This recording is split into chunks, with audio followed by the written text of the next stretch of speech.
et qui mange, qui mange, qui mange, qui mange.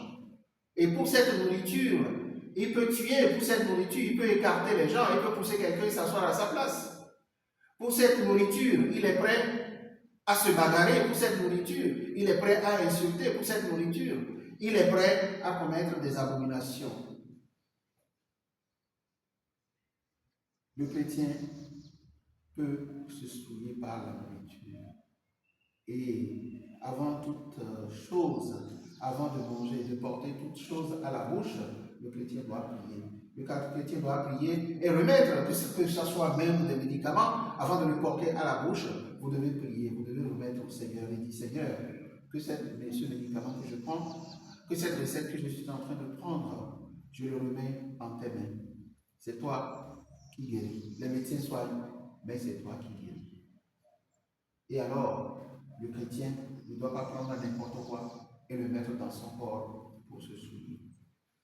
Vous savez, c'est par la nourriture, essentiellement par la nourriture, que vous prenez ce qu'on appelle la sorcellerie. C'est une façon usuelle de donner la sorcellerie africaine à une personne. C'est toujours dans la nourriture, la plupart du temps. Il est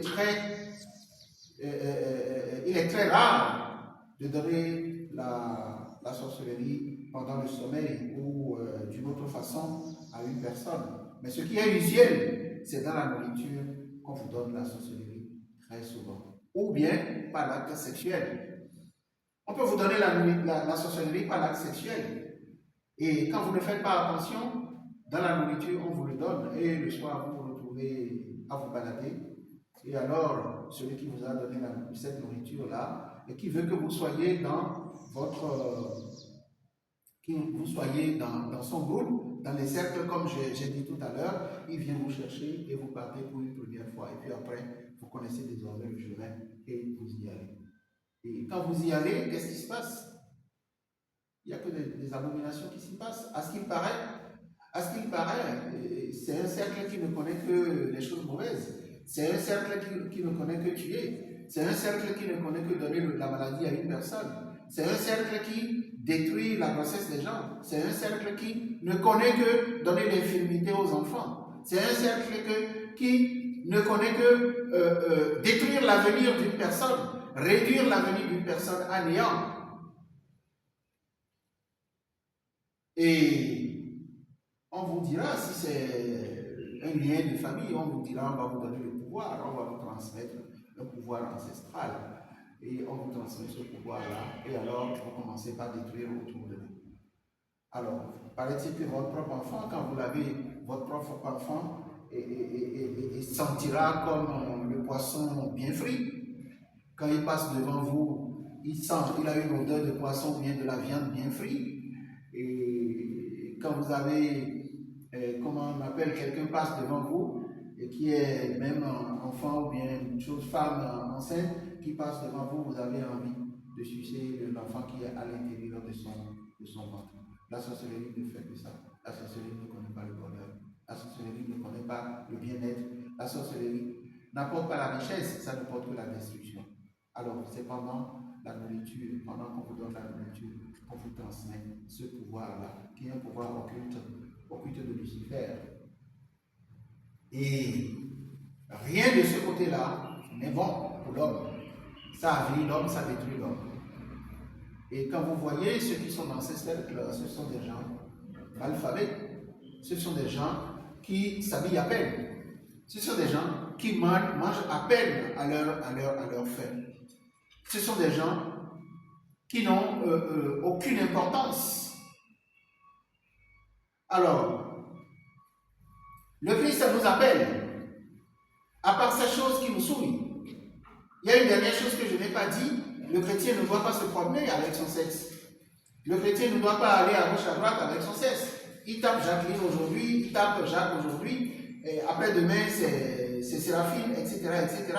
Ou si c'est une femme, c'est pareil. Et on charme les femmes, à gauche et à droite. On leur tend des pièges. On essaye de tendre la main par une familiarité déguisée, par la ruse. Voilà ce qu'un chrétien ne peut pas faire. Un chrétien qui convoite la femme de l'autre, pendant qu'il a une idée derrière la tête. Ce sont des choses qui souillent, parce que les Saintes Écritures disent, même quand vous convoitez déjà la femme, vous avez commis l'adultère avec elle. Quelle qu'en soit la raison qui vous motive, vous ne devez pas convoiter la femme de l'autre. Ce sont des choses qui nous souillent fondamentalement et qui nous bouchent des trous, et qui nous envoient de la misère, et qui nous envoient dans des situations que nous ne souhaitons pas. Nous ne devons pas convoiter la femme de l'autre. Voilà des choses qui nous souillent. Et le chrétien doit veiller à ce que ces souillures ne nous fassent pas quitter notre ligne et que l'Esprit Saint, tous les jours, l'Esprit Saint soit toujours notre possession. L'Esprit Saint élise domicile à l'intérieur de notre corps et de notre âme. Et que cet Esprit Saint fasse un avec tout nos corps, tout notre corps. Et le Seigneur nous appelle et dit, tout chrétien doit devenir un aimant qui attire tous ceux qui sont dans le mal. Pierre a passé toute la nuit, toute la vie, à ne pas trouver du poisson. Et quand le Christ est venu, il est entré dans la barque qui lui a demandé, c'est comme le chrétien qui vient au baptême. Le Christ rentre dans la barque, le chrétien rentre dans l'église, le corps du Christ. Et à partir de ce moment, comme Pierre, il est devenu une personne qui attire tous ceux qui sont dehors et qui ne sont pas prêts à recevoir l'eau vive. Le chrétien doit attirer tous ceux qui sont dans le mal, tous ceux qui sont et qui n'ont pas goûté l'eau vive. Le chrétien doit les attirer par un comportement décent, par un comportement juste, par un comportement digne d'un chrétien. Alors, il sera comme Pierre qui a pêché du poisson jusqu'au point où son filet est chargé et qui ne pourrait pas tirer le poisson de l'eau. Et il a fallu des personnes pour l'aider. Il a fallu un prêtre pour l'aider. Il a fallu un diacre pour l'aider, afin de sortir son filet de l'eau. Et quand un chrétien se trouve face à un profane et qui lui parle, il doit demander l'aide d'un diacre, il doit demander l'aide d'un prêtre, il doit demander l'aide d'un évêque, afin de tirer ce filet de l'eau dehors, et qu'il vienne boire à la source qui ne tarit jamais. Voilà, chrétien, mes frères, l'appel du Christ aujourd'hui. Le chrétien doit être un pécheur, non un pécheur. Le chrétien doit être un pécheur d'âme, comme Pierre l'a été. Et il a dit à Pierre, à partir du moment où vous êtes baptisé, il a dit à Pierre, à partir de ce moment-là, tu seras pécheur d'âme. Le chrétien, après le baptême, devient un pécheur d'âme. Le diacre, le prêtre, l'évêque, après son sacre, après son ordination, devient un pécheur d'âme. Et tous ceux qui sont dans sa maison, tous ceux qui sont dans sa famille, tous ceux qui sont sur la route, il prend pour aller. Il doit pouvoir, par un comportement juste, les attirer vers le corps du Christ. Le corps du Christ, résolument le corps du Christ. Et tous ceux qui le voient se disent, mais ça, c'est un chrétien. Il est juste dans son comportement. Il est juste dans ses parler. Il est juste dans sa façon de faire. C'est un bon chrétien. Il doit être un exemple. Voilà ce que l'Évangile et les Écrits d'aujourd'hui nous disent. Et que le Seigneur lui-même fasse en sorte que nous fassions un avec le Christ, avec le corps du Christ, dans lequel nous nous baignons tout le temps, dans lequel nous nous baignons à tout instant. Et que si d'aventure quelque chose venait à nous pousser légèrement de la ligne dans laquelle nous sommes, sur laquelle nous sommes, et que nous-mêmes nous réveillons rapidement, et que nous retrouvons notre ligne initiale, et que nous remettons au Christ. Que nous prions ardemment, que la souffrance arrive, nous prions ardemment. Quand les vicissitudes de la vie nous conduisent et qui nous m'amènent, nous devons prier ardemment, nous remettre au Christ. Demandez au prêtre de prier pour nous, demandez à l'évêque de prier pour nous, et de nous amener à la confession. Parce que tout acte qui vient, tout malheur qui nous arrive, nous avons une part de responsabilité. Nous accusons souvent nos vis-à-vis. Mais tout ce qui arrive, nous avons une part de responsabilité. Nous devons nous confesser. Nous devons confesser. Et la confession se fait toujours devant un prêtre ou un évêque. Parce que après la confession, il doit vous donner l'absolution si vous êtes sincère. Il y a des gens qui vont à la confession et qui font la ruse. Ils ne disent pas tout. Parce qu'il y a une présence à côté. J'ai péché, j'ai mangé ce que je ne dois pas manger, je ne suis pas venu à la messe, etc. etc. Il paraphrase. Il essaie de dire de façon superficielle ce qu'il a fait. Au lieu de rentrer concrètement dans les faits. Dieu est témoin. Dieu est témoin, et si le prêtre ou bien l'évêque est avisé, il ne vous donnera jamais l'absolution.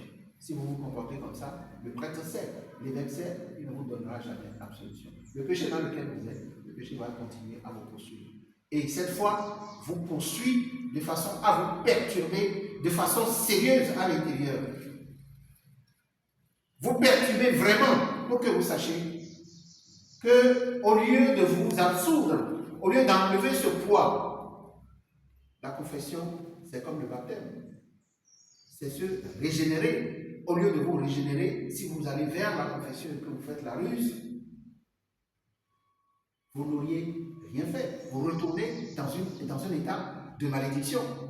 Vous retournez dans un état de malédiction. Un chrétien, toutes les semaines, au pire des cas, s'il a occupé tous les mois, doit pouvoir faire la confession. J'ai fait encore le mien dans la semaine avec mon père par téléphone. Avec mon père confesseur par téléphone. Par mois, au moins, le chrétien doit faire une fois la confession. La confession. Ailleurs, c'est toutes les semaines avant de s'approcher de la Sainte Eucharistie. Avant de s'approcher. Mais la confession, elle est importante. Importante. Même l'évêque, même le pape, même le patriarche se confessent. Et on se confesse sincèrement. On se confesse sincèrement. On ne se confesse pas en faisant la ruse, en se trahissant soi-même. Et quand vous le faites, c'est une malédiction. Que le Seigneur lui-même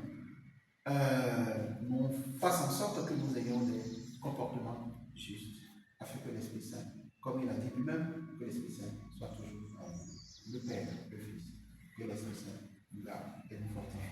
Amen. Amen.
Gloire à Dieu, proclame et dit, Saint le Père Saint, Amen. Saint le Fils Saint, Amen. Saint est l'Esprit vivant et saint, Amen. est celui qui sanctifie les enfants du pécheur, son serviteur. Aie pitié de nos âmes, des âmes de nos pères, de nos mères, de nos frères, de nos sœurs, de nos maîtres enfants de la Sainte Église dans les deux mondes, au souverain pontife de notre foi, Jésus-Christ, victime pure et sainte qui a lui-même lavé nos péchés et purifié le monde par ce sacrifice.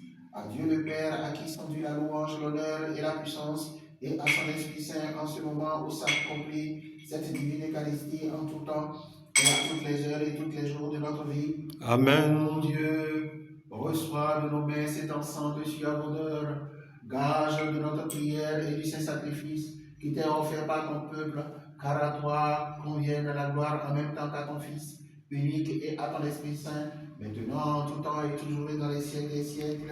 Amen. Seigneur Dieu Tout-Puissant, qui a agréé les sacrifices de louange de ceux qui t'invoquent, de tout leur cœur, fais que notre offrande te soit agréable et que ton Esprit Saint descende sur nous et sur ces offrandes, Seigneur, roi des siècles, reçois ces saints dons que nous allons te présenter, comme celui de ton prêtre roi Melchisédek, comme tu reçus les présents d'Abel, les sacrifices de Noé, et les holocaustes d'Abraham et d'Élie, les offrandes sacerdotales de Moïse et d'Aaron, les offrandes de près de Samuel et la repentance complète de David, et comme tu reçus les mains des saints apôtres, ce culte véritable, ainsi Seigneur, tu es le même Dieu hier et aujourd'hui, reçois notre offrande. Amen. Que le Seigneur accepte vos propitiations et nous aide par vos prières.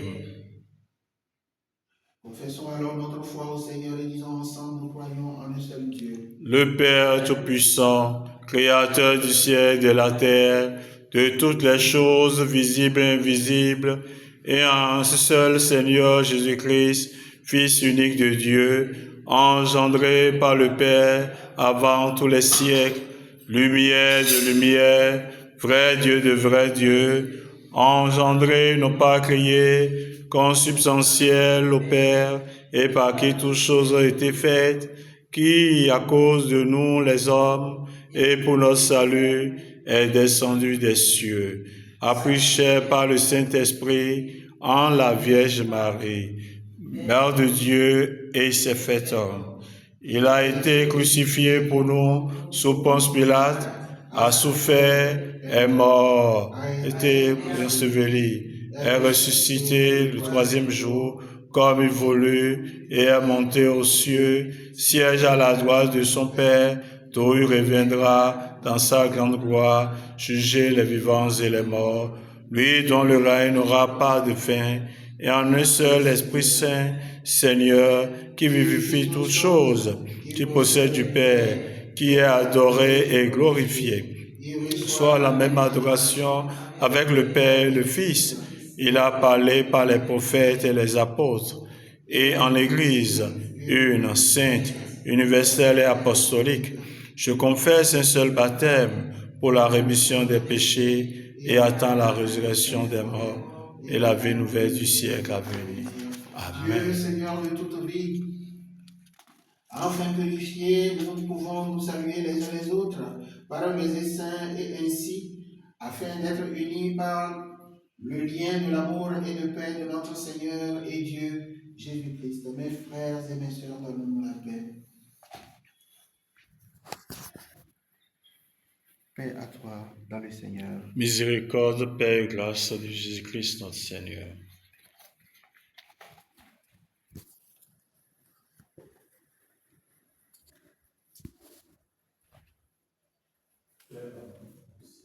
Miséricorde, grâce et paix de Jésus-Christ notre Seigneur.